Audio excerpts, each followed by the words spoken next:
BBC Sounds. Music, radio, podcasts. You're about to listen to the food programme. Before you get stuck in, I want to tell you about some changes we're making to where you can find the latest episode of this podcast. If you're in the UK, from Friday, February 28th, you can hear the food programme a whole week earlier than anywhere else, first on BBC Sounds.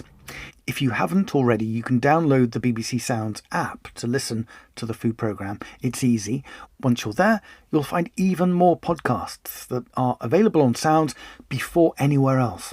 Just search for the food programme, subscribe, and we'll send you a notification every time a new episode is available. We'll see you there. Now, let's get back to the podcast. Our world is feeling more unstable, a less predictable place. And so there are people preparing for crisis and shocks to food supplies. So let's take a look in the pantry and see what we have here. Cans, everything from snails to beans, a great assortment of rice from all around the world, pulses, lentils, baking ingredients. Another drawer, crisp bread to feed an army, spices, many different types of olive oils. I also have a freezer filled with God knows what. There's a lot of stuff here. This full pantry belongs to Johan Jorgensen, who has a keen interest in food. He's the founder of a think tank based in Stockholm focused on the future of food, which is perhaps why he's quite strategic in his approach to preparedness. It's not just about the pantry, it's also about the machinery. And here I have my tabletop mill, my pride. I can convert the sacks of grain that I have stored into flour when I need to bake bread. And that's absolutely amazing little innovation because grains can keep their nutritional properties forever. And so I just store them like that until I need them. But Johan's focus on food supplies isn't that unusual in Sweden today. That's because as global tensions grow and its proximity to Russia's border, a few months ago, every Swedish household was sent an urgent message in the post. One that included advice on building reserves. Every household in Sweden got a brochure, a physical brochure sent home over the mail. It really describes, in the case of crisis or war, and it goes through a bunch of topics such as how to stop a bleeding or where to head for the shelters and how much food you should have at home. Food that will last us at least a week. And I think that's ridiculously short. I mean, we have such an abysmal self-sufficiency degree in Sweden, around 50%, but it's unevenly distributed in the country. So in the south, where we, grow all the food, they live in the land of plenty. But up in the Stockholm region, where I live, the self-sufficiency degree is 0.5%, which means that if the logistics are disturbed between the south of Sweden and Stockholm, we're toast. That is, of course, if there is any toast. But for Johan and his family, keeping that pantry full in the event of shocks to the system has never felt more important. How long we could last? Probably 2 months at least, probably far longer. And I also have a decent surplus around my waist that would make me go even further than my wife. Johan Jorgensen there, describing his food reserves on pantry shelves and elsewhere. Here in the UK, there are people who are also thinking along those lines. The National Preparedness Commission is an independent body that promotes policies and actions designed to help the nation avoid, respond to, and recover from major shocks and threats. They've been asking the question, in the event of a crisis, could the UK feed itself? Chair of the Commission is Lord Toby Harris. We're in a very unstable time in terms of geopolitics, more unstable than most of us remember. I've been quoted as saying we're probably closer to widespread war than we have been for more than 60 years. That's the context in which we're operating. What we've also seen is the use of grey zone tactics by some governments to undermine others by causing disruption, by causing problems, and that could easily include problems with our food supply system. In 2022, Lord Harris commissioned a report into the state of our food preparedness, a report that was eventually published last month. Its author is one of the UK's experts on food security, Professor Tim Lang. If there is a plan, I couldn't find it. And more importantly, I interviewed people who would know. So I went sort of close-ish to the secret state. There's no bottom drawer that I could find anyone knowing about. It's just an assumption that somehow business as usual will rise to it. I started getting a picture of very different sorts of shocks that need to be considered for, and different types and sources of those shocks. But overwhelmingly, the feedback that I got from my many, many interviews is there is no plan.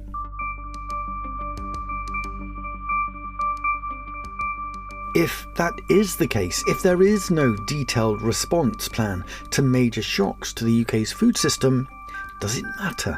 Do recent events show that the business as usual model can in fact rise to the occasion? For example, during COVID. From this evening, I must give the British people a very simple instruction. You must stay at home. It was a very different Britain that woke up this morning. Normally busy roads were hushed as most people acted on the government's new measures. The pandemic and the start of the first lockdown on the 23rd of March 2020 sent waves of disruption right across the food system. From its impacts on the workforce behind our food, to rising food insecurity in communities, and on to our own behaviour in the face of adversity. People are at home and I suppose they're thinking, well, what can we do? You know, let's bake bread. And also there's times there's been a shortage of bread as well. Empty shelves didn't appear because supply chains failed or manufacturers went bust. No, this one's on us, the customers. People got spooked and bought more than they needed. You do see people going in and, buying several of every item when they could just come back a week later, get more. There's been a lot of attention recently on slaughterhouses and how some have become the centre of COVID outbreaks. Our members are extremely concerned, and we are aware that our members have been put at risk. Coronavirus has hit the most deprived parts of England and Wales twice as hard as wealthier areas, according to official figures. 5 years on from the lockdown, all this week Radio 4 and 5 Live have been exploring its lasting impact. And when it comes to food, the legacy of the pandemic has been profound. Much was learnt about the UK's levels of preparedness. Someone who witnessed it all unfold from inside government was Henry Dimbleby. I'd become the lead non-executive board member at the Department for Environment, Food and Rural Affairs in 2018, and I had been working on the National Food Strategy, which was a response to Brexit and the fact that we had changed our farming policy. And so I've been asked to put in place a long-term vision for the future of the British food system that answered those questions. And then in March 2020, obviously, we locked down and my team was redeployed. In fact, a few weeks before the first lockdown, as the virus was spreading and the warnings and restrictions increasing, the food question was being asked inside Whitehall. I had been contacted by Richard Pennycook, who was the lead non-exec at the Department for Education and had previously been the CEO of the Co-op. And he got in touch with me in early March and he said, Henry, do DEFRA know that if we go into lockdown that we can feed everyone? Henry Dimbleby took that question to Tamara Finkelstein, Permanent Secretary at the Department for Environment, Food and Rural Affairs. And we decided that we were probably going to be okay, but we actually didn't know the answer to that question, and we probably should know the answer to that question. And so things began to move quickly. On the morning of Saturday 14th, a meeting was called involving civil servants and experts in food logistics, in which it was decided that a man called Chris Tyas, who was a supply chain expert, would come into DEFRA and lead a group on this exact topic, and supported by my team and David Kennedy, the lead civil servant in this area, would go about trying to work out how we kept the supply chain moving. And then on the Saturday, the 21st of March, George Eustace, who was Secretary of State in DEFRA, was giving the press conference. It was pretty obvious at this stage that we were about to go into lockdown, which we did on the Monday. And he was asked whether the DEFRA was looking at rationing. Secretary of State, is the government prepared to at some point intervene and perhaps introduce compulsory limits on what people can buy? I don't think it is necessary or appropriate for the government to dictate this. Different stores on different items. In that week, we had really serious academics writing letters to the Prime Minister saying we'd have to ration and that, this was going to be a greater test than the Second World War, etc., etc. And overall, what was astonishing was how well the system responded. The first thing that David Kennedy worked out was that we'd need to suspend competition law, which we'd done by the 27th of March, so Thursday or Friday of the week after. And actually, with all of the food industry, we had these conference calls at 8:15 every morning. The Food Resilience Industry Forum, shortened to FRIF, because the civil service loves an acronym. And just watching the food industry, normally kind of bloody and in tooth and claw fighting each other, work together to solve these problems was extraordinary. And, with the exception of a bit of stockpiling of things like tinned tomatoes and flour and pasta, we actually fed the nation quite well. The purpose of these morning meetings was to get an accurate insight into how much food was in the UK, where it was stored, or if it was on the move. To achieve that involved the cooperation of the industry overseeing the so-called cold chain. Around about 50% of our food is supplied via temperature-controlled means. It's either chilled or it's frozen. Phil Pluck, Chief Executive of the Cold Chain Federation. We have around about 470 very specialised warehouses around the country, and getting that food from the warehouse to the consumer uses up around about 104,000 specialised temperature vehicles. By the time you just simply pick up your food, and that could be anything from fruit, veg, meat, ready meals, all the way through that supermarket to bread, virtually all bread has been frozen at some point and is stored. So that's 50% of the food. It was quickly realised that keeping food moving smoothly through the cold chain would be essential in feeding the nation during the pandemic. And so the people running the large depots and the drivers of the specialist vehicles were all given essential worker status. That status made a huge difference in COVID-19 because what it allowed our companies to do is operate outside of all of the restrictions that were placed on other UK citizens.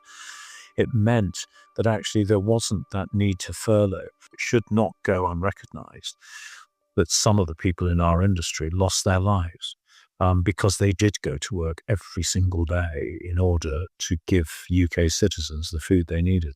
The mission for the industry was to help create a sense of normality when people walked into supermarkets and looked across the shelves. What government realised was that there would be some form of civil unrest or civil disobedience if that food source disappeared.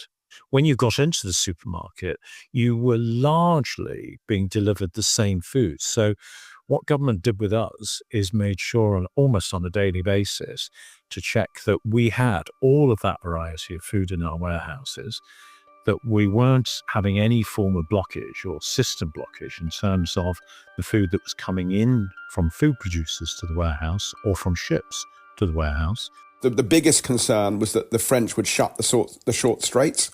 So at that time of the year, 25% of our food comes from Calais to Dover across that, and we were worried the French were going to shop that. There were rumours at one point that the Spanish government had banned trucks coming across the border from Spain because there was a huge spike in lemon prices. Turned out it was a hand sanitizer firm in Turkey had bought a huge number of lemons to scent its hand sanitizer, and that was what had put the spike up. Now, 5 years on, Henry, looking back, what stands out for you from the whole experience? It made you think how easy it is with the right incentives to completely change the food system. So we had this food system that had been unchangeable and causing more and more harm to our health and to environment. When the incentives aren't there, as soon as you had the incentives, it's one of the most ingenious, innovative sectors of the economy, and it was astonishing to see how people responded. 5 years on, and inside a room in central London, senior figures from the food industry and government have assembled to hear Tim Lang outline the findings of his report into food resilience. Opening proceedings was Lord Toby Harris, who had commissioned the report.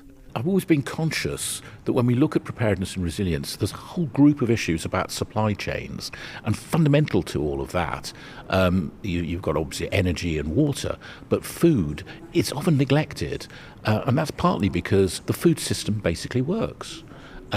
People are accustomed to being able to get what they want, whenever they want it, from their shops. We've become almost complacent about that, yet I was always conscious that the system itself is very fragile. And what I wanted to look at is how fragile some of that system was, but also what we need to do to respond to all the shocks that are out there that could happen and could cause major disruption. We had a bit of that with at the beginning of the war in Ukraine, in terms of the consequences, in terms of grain and sunflower oil and so on. We've seen panics about flour and so on at the beginning of the COVID pandemic. We've seen disruption caused by blockages to the Suez Canal. All of these things are out there, and we know that if we project forward 10, 20 years, the consequences of climate change and extreme weather events are going to be disruptive to food supplies. Yes, of course, we can bring food supplies in from different parts of the world at the moment.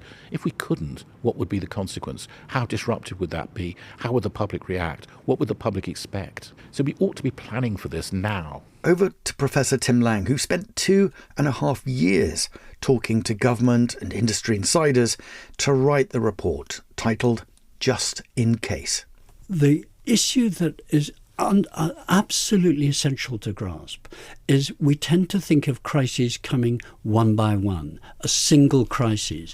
The people that I interviewed said we're entering a world of multiple crises, or what in the literature and in the insider speak is called polycrises, multiple crises.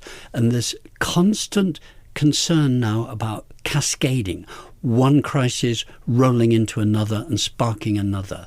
What would happen if that happened? That is the key thing that troubled people from the absolute top of industry through to small scale. They didn't think the system would operate as seamlessly as it does. And that goes to the heart of one of the oldest themes in food civilization, which is the role of storage. We don't have storage now. And they were these people were telling me, there isn't any storage. We've got rid of storage. That's the whole purpose of just-in-time systems. There's no storage. So if there's a bit of disruption somewhere, then that knock-on becomes difficult. In the report, you list measures governments in other countries are taking. Some have decided to build up food reserves. Where is that happening? The most famous example is Switzerland, which stores commodities fit to feed the population, the whole of the population, for 3 months, the basic commodities. It's a contentious policy. Some people contentious, in Switzerland, why? Because some people in Switzerland, some of the neoliberal right-wing economists don't like it. They think it's a waste of time. It's public money being spent on commodity brokers and storage and warehouses, and they're making money and we don't need it anymore. And others who are saying, well, it's an insurance policy. And indeed, 2 years ago, Switzerland passed an act saying they want to increase that storage from 3 months to 1 year. And that's become even more hot debate in Switzerland. Another country you looked at closely is Sweden. Why? Unbeknownst to me, when I was doing my report, the Swedish government was doing in secret a report very similar to mine, but starting from the Cabinet Office, not outside. And it came out last year, and it drew very similar conclusions to those that I had drawn. Namely, maybe there should be some storage, and they need to be dispersed. They said they need to be spread across Sweden. And this is, let me just remind ourselves, a country which is acutely aware, like the Baltics, with whom I also spoke, they're acutely aware that a very powerful army could come in very fast and disrupt normal, efficient Swedish food distribution, or Latvian or Lithuanian. So they took a much more sober view than we comfortable Brits who think everything's okay. And one of the big arguments you put forward is that government over many years is very good at assessing risks, and there are plenty of emergency plans. And yet there's a blind spot, you say, and that is food. There is a national risk register system which currently says there are 89 risks now face Britain. This was a national risk register system that began 15, 20 years ago and has got better and better. But it ignores food. It's quite staggering. People I interviewed said, why is food not there? The Civil Contingencies Act set up a structure which doesn't really say much about food. The official last audit of the Civil Contingencies Act on critical national infrastructure produced a one-page statement from DEFRA saying basically everything's okay. And we went into COVID, remember, and the argument was cogently presented. Said, look, no one starved. There was chaos. There was a bit of moral panic and some clearing of shelves, but it was okay. We didn't starve. But then when I talked to experts on shocks, there are long-term shocks. You know, we're in an obesity crisis. We are in climate change. These are, if you like, chronic conditions, things that we're taking for granted as normal, but they're getting slowly worse. And then there are acute shocks, where suddenly something happens very fast and disrupts massively, like when Russia invaded Ukraine for the second time in 2022. That was a shock, and the oil price and the gas prices all went up and fertilizer prices knocked out, and suddenly things look a bit wobbly. So I started getting a picture of very different sorts of shocks that need to be considered for, and different types and sources of those shocks. But overwhelmingly, the feedback that I got from my many, many interviews is there is no plan. But you've just touched on this idea that surely the system has been tested. We went through a pandemic. Nobody starved, as you said. Surely that's evidence that the system is robust enough to deal with shocks, even in the context of other long-term issues we are currently dealing with. Clearly, that can be argued. Many others in very senior positions said it's actually quite frightening how close to meltdown it got, who said the logistics systems actually could be broken up very easily, who said that the pandemic may have stretched us in one way, but if, for example, a very big-scale ransomware or attacks on data centres went on, then we would be in serious trouble. The whole food system works on the basis of software, on satellites, on cables, on lorries moving all the time. They're quite easy to disrupt. Let's take a look at that specific point. Remember, 50% of all of our food is stored in around 450 regional distribution centres. Food that's then moved around by a fleet of around 100,000 specialist vehicles. All of this work is overseen by Phil Pluck, CEO of the Cold Chain Federation. So if you look at a map of UK, our distribution centres are generally based on large plots of land that are, by definition, relatively cheap to buy, and they have to be by A roads and motorways. If you draw a line from Glasgow down to London, and then from Liverpool to Leeds, you end up with this slightly wonky cross, and our distribution centres are along those two lines. Now, that's not close to Birmingham, and it's not close to Cardiff, and it's not close to any other city, Bristol, for instance. So Professor Tim Lang's report identifies that as a clear risk, because we have warehouses that then feed food into the regional distribution centres of supermarkets. So if there is any compromise in that system, what it means is that actually the cities themselves don't have any resilience in terms of food distribution. And Phil, these regional distribution centres, these RDCs, they're all dependent on the same infrastructure, including power from the grid. How significant a weakness is that? They are exceptionally high energy users. So they use the equivalent of all of the energy used in Manchester and all of the energy used in Leeds every single year. And that's just 450 to 470 warehouses. They use all of that energy, Leeds and Manchester combined annually. When Russia did invade Ukraine, we saw this massive, massive spike in energy prices. And that must be one of the reasons we saw such high levels of food price inflation. It was huge. It accelerated in our industry the move towards renewable energy.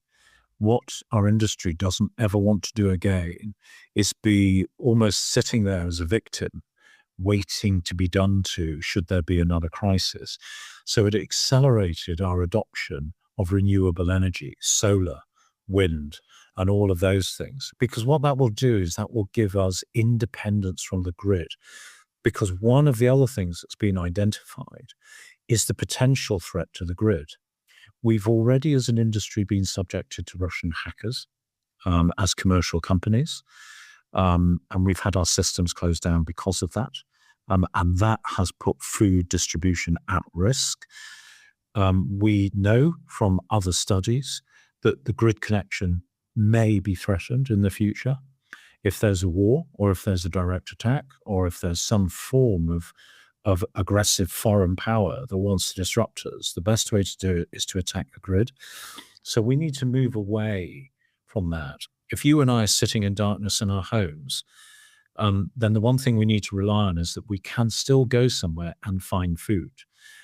Because if you and I are sitting in darkness at the moment, so are all of those warehouses.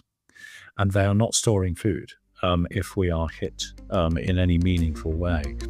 Not only is the infrastructure of the RDCs a source of risk, so is the resilience of its workforce. This week, the research organisation, the Institute for Grocery Distribution, published its annual report on major risks facing the food system. Number 1 is climate change. 2, geopolitics. Soon followed by labour and skills. Matthew Stone-Harris heads up IGD's work on resilience. So the UK food system kind of suffers from chronic labour shortages and skill shortages across the producer and processing end and manufacturing end of the supply chain. I think it's kind of underappreciated, the scale of the industry. The UK's food system employs 4 million people. It's 1 in every 8 jobs in the UK. It takes significant amount of training and skills to provide safe, nutritious food through the food system. And the scale of it is underappreciated by policymakers and also the wider public. We feel that that is a risk to the food system. An illustration of that, argues Phil Pluck, is that people overseeing the cold chain, all classified as essential workers during the pandemic, lost that status soon after. This is infrastructure that needs to be taken more seriously, he believes. That status still applies to nurses, it still applies to doctors, but it doesn't apply to the cold chain sector anymore. And I would say that we need that status to be permanent. And we need, because of the nature of what we do, supplying food and medicines, we need the government to actually say, you are critical national infrastructure. You will be protected by us and in times of crisis. Back to Tim Lang. 2 other conclusions he arrives at in his report are that we need to increase production and decentralise. A theme of my report that comes out from inquiries is that the food system's too concentrated. Resilience theory says diversity gives you more strength. One of the big thinkers in resilience theory, Paul Baran for the Rand Corporation, back in 1962, argued you can take it even further and develop what he called a distributed system. In other words, where you have far fewer hubs, where there's much more direct supplier to consumer, short relationships. That is easier to bounce back from shocks because there's not a centralised hub through which everything goes, which can be disrupted and therefore cause damage to the wider population. Even though many people might argue that we're a relatively small country in terms of landmass. We're a very distance. big country in terms of population, wealth, and wonderful land that can grow food, which is not growing food direct for people. It's been cheaper to get it from the colonies in the 19th century, and we were nearly brought to our knees in World War I and World War II. We learnt the lesson, said we've got to grow more food. More food was grown. We joined the European Union. That also was founded as a peace project and a food project, and we've slowly dropped it. It's gone right down. It's below 60%. And that notion that we grow 60% of our food completely ignores the hidden ingredients that underpin what is grown here, the fertilizers, the soyas, and all of those ingredients that actually produce so-called British food. And following his time working inside the food system, Henry Dimbleby has reached similar conclusions.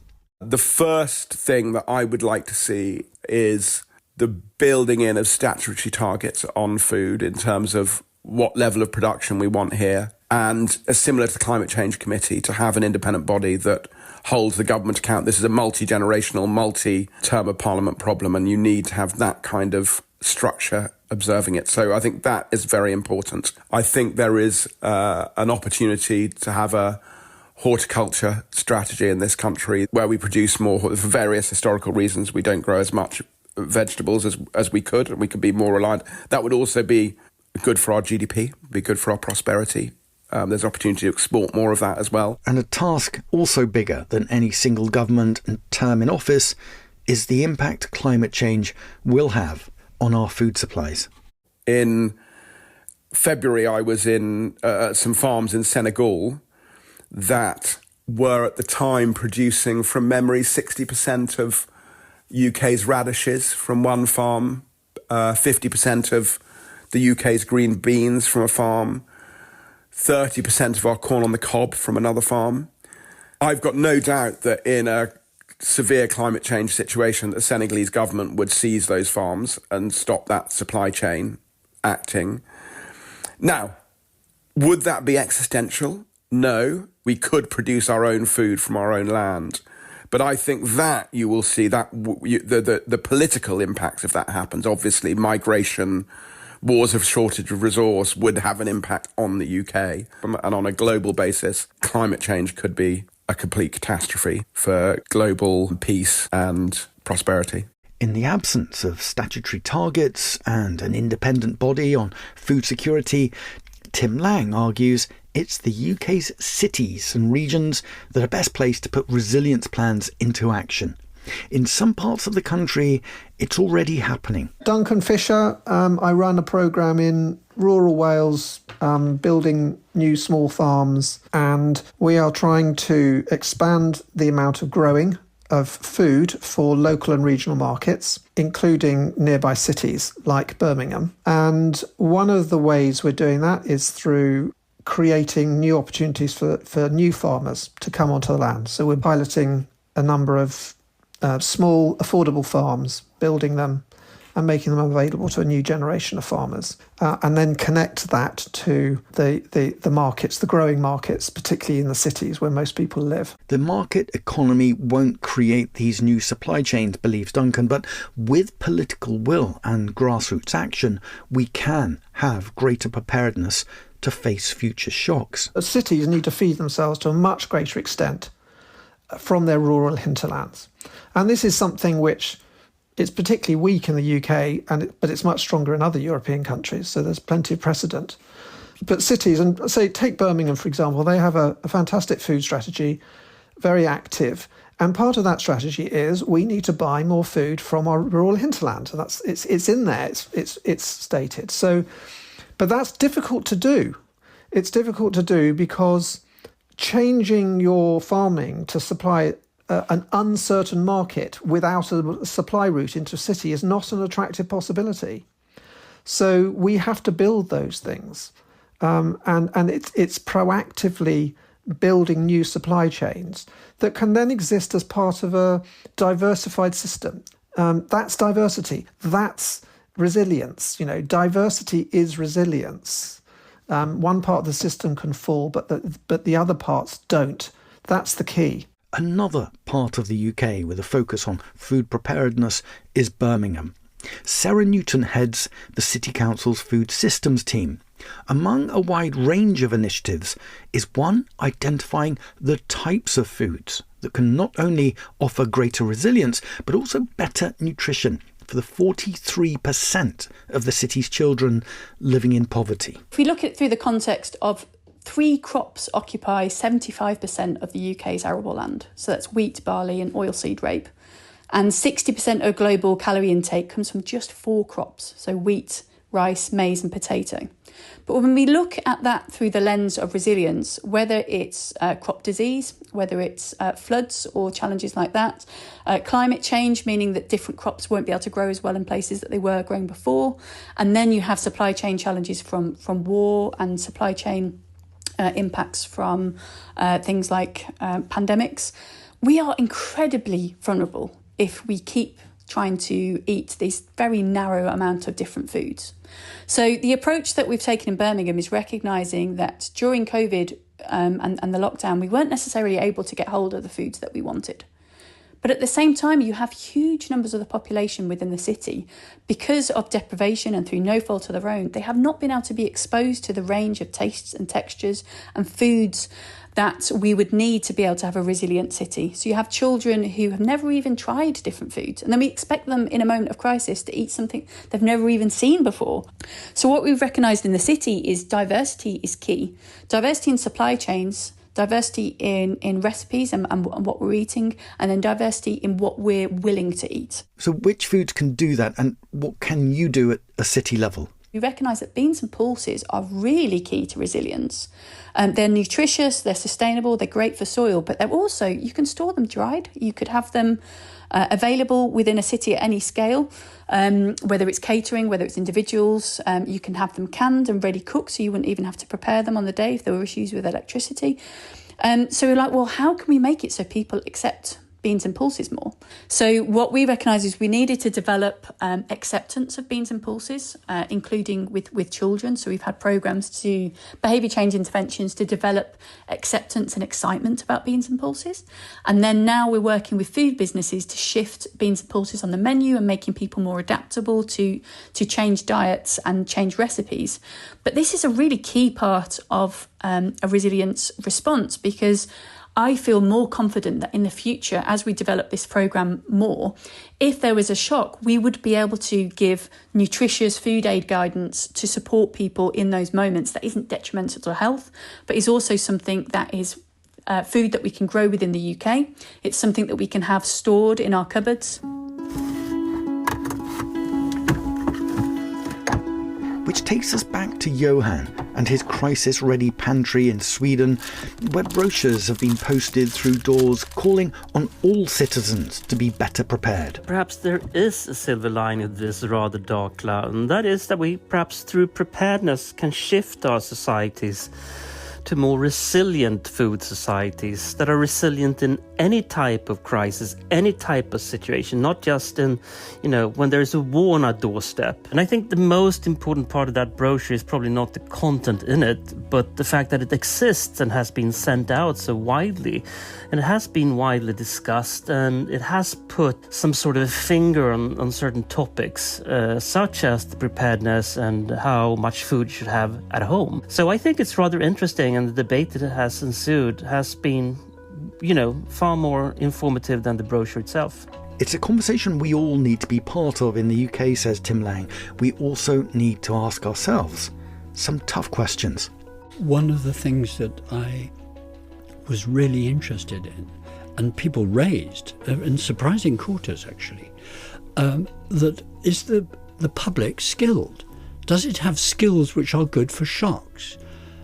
And most people said no, they don't. They're used to juggling where they get their food from, particularly if people are on low income. We know they'll know the price of carrots or this product or that product in this store as opposed to that store. They have skills. The public has skills. They're not stupid. But do they have skills that are appropriate for shocks?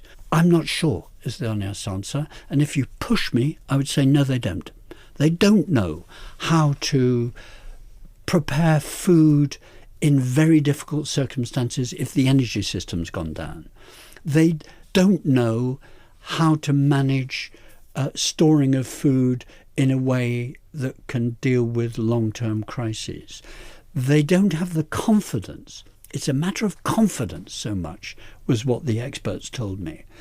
And that's what impressed me in those countries which had taken Russia's invasion seriously. The closer you got to Russia, the more they think this awareness began, not in 2022, but in 2014, when Crimea was annexed. And the problem in Britain is we have this either a myth of World War II that we're all great and we survive and we can beat anyone, which wasn't true. But secondly, the British public was in a different position, different cultural position with regard to food skills. And I think that should be looked at. It's one of my recommendations. We put the points Tim Lang and others have made in this programme to the Cabinet Office and to DEFRA. They referred us to work that's intended to increase resilience, including a new deal for farmers, with £110 million being invested in improving productivity on farms. And in a statement, a government spokesman told us food security is national security, and that our cross-government food strategy will make sure our food system can continue to feed the nation, realise its potential for economic growth, protect the planet and nourish individuals now and in the future. The statement goes on, we cannot do this alone, which is why we are working with those across the food sector, utilising their expertise to transform the industry for good. But we need to end on a more complex and structural obstacle that stands in the way of the nation's food resilience, a theme that appears in Tim Lang's report, one that's also been a constant thread through the history of this programme across 5 decades. And that's the value we place on good food and how to make it possible for everyone in society to access it. We will never have genuine resilience until that's fixed, agrees Henry Dimbleby.